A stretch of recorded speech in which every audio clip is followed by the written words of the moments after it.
നമസ്കാരം. നിങ്ങൾ അടുക്കളയുടെ വാതിലൊക്കെ തുറന്നാൽ എങ്ങനെയാണ്? നല്ല നീറ്റായിട്ടാണോ കിടക്കുന്നത്, അല്ലെങ്കിൽ ഇതേപോലെ അലങ്കോലമായിട്ടാണോ? ഇതിപ്പം കുറച്ച് നാശമായിട്ട് കിടക്കുന്നുണ്ട്. പൂപ്പലും കാര്യങ്ങളൊക്കെ വന്നിട്ട് ആകെ വൃത്തികേടായിട്ടുണ്ട്. അപ്പോൾ ചേച്ചി ഇതെല്ലാം ഒന്ന് മാറ്റിയിട്ട് എന്നെക്കൊണ്ട് പറ്റുന്നത് പോലെ ഒന്ന് ഭംഗിയാക്കാമെന്ന്. ഇതിപ്പം പ്ലാസ്റ്റിക് കവറുകളും പിന്നെ ബോട്ടിലൊക്കെ ഉണ്ടാവില്ലേ, അവിടെ എവിടെയായിട്ട് ഉണങ്ങാൻ വേണ്ടിയിട്ട് അവിടെ നിരത്തി വെച്ചതായിരുന്നു. അതെല്ലാം എടുത്തിട്ട് അടുക്കി പെറുക്കി വെക്കുകയാണ്. നമ്മളെ മുനിസിപ്പാലിറ്റിക്കാർ വന്നിട്ട് അതെല്ലാം അങ്ങ് എടുത്തു കൊണ്ടുപോയിക്കോളും. പിന്നെ മാസ്ക് ഇട്ടതേ ഫ്രണ്ടിലെ നമ്മുടെ പുട്ടി അടിച്ച അതേ ദിവസം തന്നെയാണ് ഈ ഒരു കാര്യങ്ങൾ, പ്ലാസ്റ്റിക്കിൻ്റെ കാര്യങ്ങളെല്ലാം ചെയ്യുന്നത്. അതുകൊണ്ടാണ് ആ രീതിയിൽ തന്നെ ഇവിടെയും കാണുന്നത്. ഇങ്ങനെയുള്ള കാര്യങ്ങളെല്ലാം മനസ്സിൽ വന്നാലേ ഒരു ദിവസം മുഴുവനായിട്ട് അത് ചെയ്യാൻ വേണ്ടി നിൽക്കണ്ട കേട്ടോ. ഓരോരോ പാർട്ടായിട്ട് ചെയ്താൽ മതി. അല്ലെങ്കിൽ ഞാൻ കഴിഞ്ഞ വീഡിയോയിൽ പറഞ്ഞതുപോലെ നമ്മൾ ക്ഷീണം പിടിച്ചു പോകും, തളർന്നു പോകും.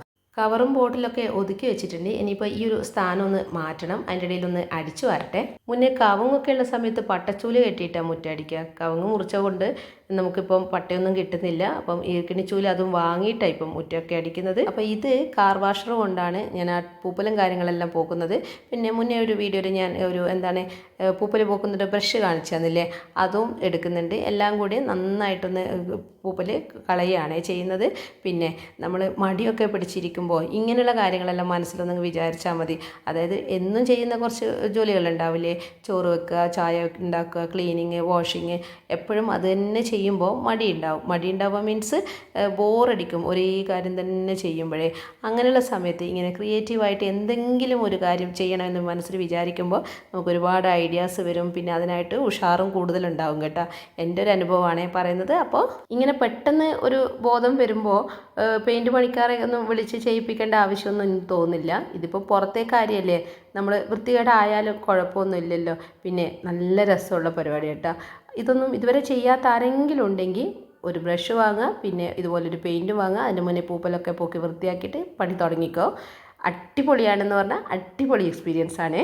അവിടെ എല്ലാം വൃത്തിയാക്കിയതിന് ശേഷം കുറച്ച് ചെടികൾ, അതായത് ഇത് മണി പ്ലാന്റും പിന്നെ സ്നേക്ക് പ്ലാന്റ് അല്ലേ, ആ ഒരു നീളത്തിലുള്ള ഇലയുള്ളത്, അങ്ങനെയാണെന്ന് തോന്നുന്നില്ലേ അതിന് പറയാം. ഇതെല്ലാം വെള്ളത്തിലൊന്ന് ഇട്ട് വെക്കട്ടെ. ഇതെല്ലാം എൻ്റെ വീട്ടിൽ നിന്ന് എടുത്തതാണ്. എന്തായാലും ഇന്ന് ഞാൻ ഈ പരിപാടിയൊന്നും ചെയ്യില്ല. കാരണം അവിടെയെല്ലാം ഒന്ന്, അതായത് നേരത്തെ തേച്ച് കഴുകിയ ആ ഒരു ഭാഗമില്ലേ, അവിടെയെല്ലാം ഒന്ന് നന്നായിട്ട് വൃത്തിയാക്കണ്ടേ, എന്നിട്ടല്ലേ നമുക്ക് ചെടിയൊക്കെ വെച്ച് പിടിപ്പിക്കാൻ പറ്റൂ. പൂപ്പലൊക്കെ പോക്കിയിട്ടുണ്ടെങ്കിലും അവിടെ ഒന്ന് പെയിൻറ്റും കൂടി അടിച്ചിട്ട് എല്ലാം ചെയ്യാമെന്ന് വിചാരിച്ച്. അപ്പോൾ നേരത്തെ നമ്മൾ ടെക്സ്ചർ പെയിൻറ്റ് അടിക്കുമ്പോൾ കുറച്ച് ബാക്കി ഉണ്ടായിരുന്നില്ലേ, കഴിഞ്ഞ വീഡിയോയിൽ ഞാനത് പറഞ്ഞിരുന്നില്ലേ, 4 ലിറ്ററാണ് വാങ്ങിയെന്ന്. അതിൻ്റെ ബാക്കി പെയിൻറ്റ് കൊണ്ടാണ് ഇവിടെയൊക്കെ ചെയ്യുന്നത്. പിന്നെ നന്നായിട്ട് പെയിൻറ്റൊക്കെ ഇളകിപ്പോയ മതിലോ അല്ലെങ്കിൽ തേച്ച മതിലൊക്കെ ആണെങ്കിൽ ഒരു കോട്ടോ അല്ലെങ്കിൽ 2 കോട്ടോ പ്രൈമർ അടിച്ചതിന് ശേഷം പെയിൻറ്റ് അടിച്ചാൽ മതി. എൻ്റെ മതിലിൻ്റെ ആ ഒരു പെയിൻറ്റൊന്നും അങ്ങനെ ഇളകിപ്പോയിട്ടില്ല. അതുകൊണ്ട് വെറുതെ പെയിൻറ്റ് മാത്രമാണ് അടിക്കുന്നത്. നമ്മൾ ചേർക്കേണ്ട വെള്ളത്തിൻ്റെ കാര്യമൊക്കെ അതിൽ എഴുതിയിട്ടുണ്ട്. 1 ലിറ്റർ പെയിൻറ്റിന് 40% വെള്ളം പറയുന്നത്. അതിന് കണക്കായിട്ട് ഇത്തിരി വെള്ളം ഒഴിച്ചിട്ട് ഒരു കമ്പ് കൊണ്ട്, ഒരു വടിക്കഷ്ണം കൊണ്ട് ഞാനൊന്ന് നന്നായിട്ട് അങ്ങ് ഇളക്കി. പിന്നെ ഗ്ലൗസ് ഇടാനും പിന്നെ പഴയ ഡ്രസ്സ് ഇടാനും മറന്നു പോകണ്ട കേട്ടോ. കാരണം ഈ ഡ്രസ്സ് നമുക്ക് പിന്നെ ഉപയോഗിക്കാൻ കൊള്ളില്ലേ. അപ്പോൾ നമ്മൾ ആദ്യമായിട്ട് ചെയ്യുവാണെങ്കിൽ അങ്ങനെയുള്ളവർക്കാണ് ഇതൊക്കെ പറഞ്ഞു തരുന്നത്. പിന്നെ ഈ ചെറിയൊരു മതിലൊക്കെ ആണെങ്കിൽ നമ്മൾ റോളറൊന്നും വാങ്ങേണ്ട ആവശ്യമില്ല, ഒരു ബ്രഷ് മാത്രം മതി. ഇങ്ങനെയുള്ള മതിലൊക്കെ അടിക്കുമ്പോഴേ ഇതുപോലെ കുത്തനെയുള്ള ഭാഗമില്ലേ, മുകളിലേക്കുള്ള ഭാഗം അവിടെ അടിച്ചതിന് ശേഷം താഴെ അടിച്ചാൽ മതിയേ. കാരണം താഴെ കണ്ടോ കുറച്ച് പെയിൻറ്റൊക്കെ ആയത്, താഴെ നമ്മൾ അടിക്കുമ്പോൾ അതെല്ലാം അങ്ങ് റെഡി ആയിക്കോളും. നേരത്തെ പറഞ്ഞതുപോലെ പൂപ്പൽ ഒരു ദിവസം എല്ലാം വൃത്തിയാക്കി കഴിഞ്ഞു. പിന്നെ അടുത്ത ദിവസമാണ് ഇതുപോലെ പെയിൻറ്റ് അടിക്കുന്നത്. ഇനിയിപ്പോൾ നാളെ ബാക്കി കാര്യങ്ങളൊക്കെ ചെയ്യുന്നുള്ളൂ. നമ്മൾ മണി പ്ലാന്റൊക്കെ ഒന്ന് സെറ്റ് ചെയ്യണ്ടേ. മണി പ്ലാന്റ് വെക്കുന്നത് എല്ലാവർക്കും അറിയാമല്ലോ അല്ലേ. ഏത് ചട്ടിയാണെങ്കിലും ഓടിൻ്റെ കഷ്ണം നമ്മൾ ആ ഹോളിൻ്റെ അടുത്ത് വെക്കണമല്ലോ.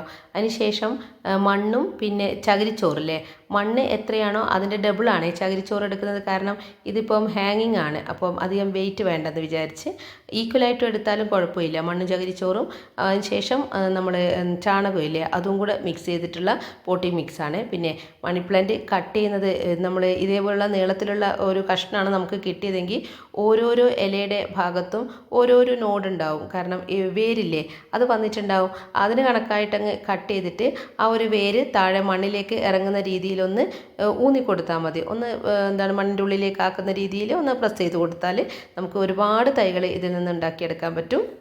2-3 തരത്തിലുള്ള മണി പ്ലാന്റ് കിട്ടിയിട്ടുണ്ട്. അതിനെല്ലാം വേറെ വേറെ പേരാണോ, എനിക്കിതിനെക്കുറിച്ച് ഒന്നും അറിയില്ല. കാരണം ഞാൻ മുന്നേ ചെടിയൊക്കെ വെക്കുന്ന സമയത്ത് മണി പ്ലാന്റും കാര്യങ്ങളൊന്നും ഉണ്ടായിരുന്നില്ല, നാടൻ ചെടികൾ മാത്രമേ ഉണ്ടായിരുന്നുള്ളൂ.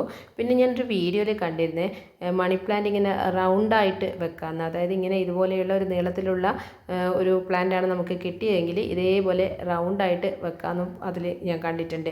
അപ്പോൾ എല്ലാ പേരും അടിയിലേക്ക് ഇറങ്ങുന്ന രീതിയിൽ വെച്ച് കഴിഞ്ഞാൽ അത് നല്ല ബുഷിയായിട്ട് വരുന്നതാണ് അതിൽ പറയുന്നത്. പക്ഷേ ഞാനിപ്പം ഇതും കൂടെ ഒന്ന് കട്ട് ചെയ്യുന്നുണ്ട്. നേരത്തെ ചെയ്തതുപോലെ തന്നെ ഈ മണി പ്ലാന്റ് സെറ്റ് ചെയ്യുന്ന മാത്രമേ ഞാൻ കാണിക്കുന്നുള്ളൂ. വേറെ കുറച്ച് ചെടികളും കൂടെ ഞാൻ വാങ്ങിയതും പിന്നെ നട്ടുപൊടിപ്പിച്ചതും എല്ലാം ഉണ്ട്. അതെല്ലാം നമ്മുടെ പ്ലാസ്റ്റിക് ചട്ടിയിൽ സെറ്റാക്കി വെച്ചിട്ടുമുണ്ട്. ഇനിയിപ്പം ഇതും കൂടെ ഒന്ന് റെഡിയായി കഴിഞ്ഞാൽ ഈ ഭാഗം ഒന്ന് വേഗം തന്നെ അറേഞ്ച് ചെയ്യാമല്ലോ. ഈ ഒരു തൂക്ക് ചട്ടിയില്ലേ, അത് ഞാൻ 10 വാങ്ങിച്ചത്. അപ്പോൾ നമ്മുടെ മണി പ്ലാന്റ് ഇതേപോലെ കട്ട് ചെയ്ത് വെക്കുന്നത് കൊണ്ട് 10 എനിക്ക് നിറച്ച് ഫില്ല് ചെയ്യാൻ പറ്റിയിട്ടുണ്ട്. ഇനിയിപ്പോൾ അത് തൂക്കിയിടണം. അതിനായിട്ട് ഞാനിവിടെ റോപ്പ് കെട്ടി വെച്ചത് കാണുന്നില്ലേ, ഇതേപോലെ 2 കൂടെ ഇനി കെട്ടാനുണ്ട്. ഇങ്ങനെ കെട്ടി വെച്ചിട്ട് അതിൻ്റെ മേലെ അങ്ങ് തൂക്കിയിട്ടാൽ മതി. എളുപ്പത്തിൽ അതങ്ങ് കഴിയും. പുതിയ റോപ്പാകുമ്പോൾ നമുക്ക് ടൈറ്റ് ആവാത്ത പോലെ തോന്നും. വേണമെങ്കിൽ നമ്മൾ മെഴുകുതിരി കത്തിച്ചിട്ട് ഒന്ന് ഉരുക്കിയെടുക്കാം. അപ്പോൾ അത് അവിടെ നിന്നോളും. പക്ഷേ അത് റിസ്ക് ആണെന്നേ ഞാൻ പറയും. കാരണം എനിക്ക് അങ്ങനെ തോന്നിയിട്ട് ഞാനങ്ങ് ഉരുക്കിയപ്പം അത് ഉരുക്കിയിട്ട് എൻ്റെ കൈയിൻ്റെ മേലെ വന്നിട്ട് കൈ ചെറുതായിട്ടൊന്ന് പൊള്ളി. അതുകൊണ്ട് അതിന് റിസ്ക് ഒന്നും നിൽക്കണ്ട. പിന്നെ നമ്മുടെ ചൂടിയില്ലേ, ചകിരി കൊണ്ടുണ്ടാക്കുന്നത്, അതാണെങ്കിൽ കുറച്ചും കൂടെ നല്ല ടൈറ്റായിട്ട് തന്നെ കിട്ടും. ഇതിപ്പം പ്ലാസ്റ്റിക്കിൻ്റെ റോപ്പായത് കൊണ്ടാണ് ഇങ്ങനെ. ഇനിയിപ്പം ഇതങ്ങ് തൂക്കിയിട്ടാൽ മതി. അതിൻ്റെ മുന്നേ ഒന്ന് നനയ്ക്കട്ടെ. അപ്പം നന്നായിട്ട് വെള്ളം ഒഴിക്കുന്നില്ല, കാരണം അടിയിലൂടെ വെള്ളം ഒന്ന് ലീക്കാവുമല്ലോ. അതുകൊണ്ട് നമ്മുടെ ചെടിക്ക് ആവശ്യത്തിനുള്ള മാത്രമേ ഒഴിക്കുന്നുള്ളൂ. എല്ലാത്തിനെയും ഒന്ന് കുളിപ്പിച്ചതിന് ശേഷം ഓരോന്നോരോന്നായിട്ട് ഇങ്ങനെ തൂക്കിയിടുവാണ്. ഈ ഒരു ഭാഗം ഇപ്പോൾ കാണുമ്പോൾ ഇല്ലേ, മനസ്സിന് ഭയങ്കര ഒരു സുഖം. കാരണം എനിക്ക് ഒറ്റയ്ക്കിത് ചെയ്യാൻ പറ്റിയല്ലോ. വലിയൊരു കാര്യമൊന്നും അല്ലെങ്കിലും നമ്മുടെ വീടിൻ്റെ പിന്നാമ്പുറമൊക്കെ നമുക്ക് തന്നെ ഇങ്ങനെ വൃത്തിയാക്കാൻ പറ്റുമ്പോഴുള്ള ഒരു സന്തോഷമില്ലേ, അത് നന്നായിട്ടുണ്ടായിരുന്നു. അപ്പോൾ ഇതിൻ്റെ ഉറിയില്ലേ, നമ്മുടെ ആ ഒരു തൂക്കുചട്ടി, അതിൻ്റെ വയറൊക്കെ ഓരോ രീതിയിലാണ് ഉള്ളത്. ഹൈറ്റ് കൂടിയും കുറഞ്ഞു. അപ്പോൾ ഞാൻ ആ രീതിയിൽ തന്നെ അത് ചെറിയൊരു പാറ്റേണിൽ അങ്ങ് തൂക്കിയിട്ടിട്ടുണ്ട്. ഇപ്പോഴെങ്ങനെയുണ്ട്, കാണാൻ ഭംഗിയുണ്ടോ, നിങ്ങൾക്ക് ഇഷ്ടമായോ ഒന്ന് പറയണേ. ഇനിയിപ്പം താഴെ വെക്കാൻ ചെടിയും ചട്ടിയൊക്കെ ഞാൻ സെറ്റാക്കി വെച്ചിട്ടുണ്ടെന്ന് പറഞ്ഞിരുന്നില്ലേ, അതൊക്കെ അപ്പുറത്ത് ഞാൻ മാറ്റി വെച്ചിരുന്നു ഇടയ്ക്കിടയ്ക്ക് നനക്കാൻ വേണ്ടിയിട്ടൊക്കെ. വെയിലില്ലാത്ത സ്ഥലത്ത് ഇതിലിപ്പം നല്ല വെയിൽ തട്ടേണ്ട ചെടിയും ഇൻഡോർ പ്ലാന്റ്സും എല്ലാം ഉണ്ട്. അപ്പം ഞാനെല്ലാം ഒരുമിച്ച് തന്നെ ഇങ്ങോട്ടേക്ക് വെക്കുകയാണ്. കാരണം ഇനിയിപ്പോൾ നോക്കിയിട്ട് ഇനി വെയിലുള്ള സ്ഥലത്തേക്ക് മാറ്റണം. പക്ഷേ ഇപ്പോൾ അങ്ങോട്ട് വെയിലത്തേക്ക് വെക്കാത്തത് ചെറിയൊരു ലോണ് നടേണ്ട ഒരു പരിപാടിയും കൂടെ മനസ്സിലുണ്ട്. അതിന് നമ്മുടെ പറമ്പെല്ലാം ഒന്നങ്ങ് ഒരുക്കി വെക്കണം. അപ്പം പേൾ ഗ്രാസ് വെക്കാൻ വിചാരിക്കുന്നത്. എൻ്റെ ഒരു പറമ്പ് നിങ്ങൾ കണ്ടിട്ടില്ലേ, വളരെ കുറച്ചല്ലേ ഉള്ളൂ. അപ്പം ഞാൻ വിചാരിച്ചു അതൊന്നും നമുക്ക് തന്നെ ചെയ്യാമെന്ന്. അപ്പം പേൾ ഗ്രാസ് വാങ്ങാൻ പോകണം. അപ്പോൾ അതിൻ്റെ ഇടയിൽ ഈ ചട്ടികളെല്ലാം ഒന്ന് സെറ്റാക്കി വെച്ചതാണ്. അത് കഴിഞ്ഞിട്ടല്ലേ ഇതെല്ലാം അങ്ങോട്ടേക്ക് മാറ്റാൻ പറ്റൂ. അപ്പോൾ തൽക്കാലം ഇതെല്ലാം ഒന്ന് ഇവിടെ തന്നെ ഇരിക്കട്ടെ. ഇനിയിപ്പോൾ ഇതാ മുറ്റവും കൂടെ ഒന്ന് തേച്ച് കഴുകണം. മുറ്റത്ത് ഒരുപാട് മണ്ണും കാര്യങ്ങളൊക്കെ ഉണ്ട്. ഇത് പോളിഷ് ചെയ്തിട്ടില്ല ഈ ഒരു ഭാഗമൊന്നും, അതുകൊണ്ട് തന്നെ അത്രയ്ക്ക് വൃത്തിയില്ല. എന്നാലൊന്ന് തേച്ച് കഴുകാമെന്ന് വിചാരിച്ചു. അപ്പം അതും കൂടെ ഒന്ന് ചെയ്യാണ്. ഇപ്പം ഞാനൊന്ന് നമ്മുടെ ഇതില്ലേ സർഫ് എക്സൽ, അതാണ് ഇട്ടത്. മണ്ണ് മുഴുവനായിട്ടൊന്നും പോക്കാനൊന്നും എനിക്ക് പറ്റിയിട്ടില്ല. പെട്ടെന്ന് മുറ്റത്ത് ചളി പോകാനുള്ള വേറെ എന്തെങ്കിലും മാർഗ്ഗം നിങ്ങൾക്ക് അറിയുകയാണെങ്കിൽ എനിക്കും കൂടെ ഒന്ന് പറഞ്ഞു തരണേ. ഇപ്പം ഞാൻ എൻ്റെ ഒരു തൃപ്തിക്ക് മേൽഭാഗത്തെ മണ്ണ് മാത്രം ഒന്ന് അടിച്ച് എടുക്കുന്നുണ്ട്. എന്നിട്ട് നമ്മുടെ ആ ഒരു പൈപ്പില്ലേ, ആ ഓസ് ഇട്ടിട്ട് ഒന്ന് വെള്ളം അടിച്ചിട്ട് ഇതേപോലെ നമ്മുടെ ചൂല് ഒന്ന് അടിച്ച് മാറ്റിയെടുക്കട്ടെ. ഞാൻ നേരത്തെ പറഞ്ഞില്ലേ, മേൽഭാഗത്തുള്ള ആ ചളി മാത്രമേ എനിക്ക് പോക്കാൻ പറ്റിയിട്ടുള്ളൂ. പിടിച്ചു പോയിട്ടുള്ള കുറച്ച് ചളിയൊക്കെ ഉണ്ട്. അതൊക്കെ ഇനി പിന്നീട് ഒരു ദിവസം ചെയ്യാമെന്ന് വിചാരിച്ചു. ഏതാണ്ട് ഈ ഒരു രീതിയിലാകുമ്പോഴത്തേക്ക് തന്നെ പണിയെല്ലാം ഞാനൊന്ന് നിർത്തിയിട്ടുണ്ട്. അപ്പോൾ നമ്മുടെ ഈ ഒരു ഏരിയ മുന്നിലത്തെ ഭാഗം നിങ്ങൾക്ക് ഓർമ്മയില്ലേ, അത് ഞാൻ വീണ്ടും ഒന്നുകൂടെ കാണിച്ചു തരാം. അതും ഈ ഒരു ഇപ്പോഴുള്ള കാര്യവും കൂടെ നോക്കിയിട്ട് നിങ്ങൾ പറ, നല്ല വ്യത്യാസം ഫീൽ ചെയ്യുന്നുണ്ടോ? എന്തൊരു ഭംഗിയാണ് ഇപ്പോൾ എനിക്ക് ഇത് കാണുമ്പോൾ എന്നറിയോ. അപ്പുറത്തുള്ള ആ ഒരു കാടും ഇതും എല്ലാം ചേർന്ന് നല്ല ഭംഗിയായിട്ടുണ്ട്. അതിനേക്കാൾ അപ്പുറത്തേക്ക് നല്ലൊരു മനസ്സുഖമുണ്ട്. കാരണം അടുക്കള വാതിൽ തുറക്കുമ്പോൾ ഈ ഒരു കാഴ്ചയാണല്ലോ കാണാൻ പറ്റുക. ആദ്യത്തെ കാഴ്ചയാണ് ഇത്. അപ്പം വീഡിയോ ഇഷ്ടമായിട്ടുണ്ടെങ്കിൽ എപ്പോഴും പറയുന്നത് പോലെ തന്നെ, ഈ ഒരു വീഡിയോയുടെ ഫസ്റ്റ് പറഞ്ഞതുപോലെ തന്നെ മറക്കാതെ ഒന്ന് സബ്സ്ക്രൈബ് ചെയ്ത് സപ്പോർട്ട് ചെയ്യണേ. അപ്പോൾ അടുത്ത വീഡിയോയിലേക്ക് കാണുന്നത് വരേക്കും താങ്ക് യു.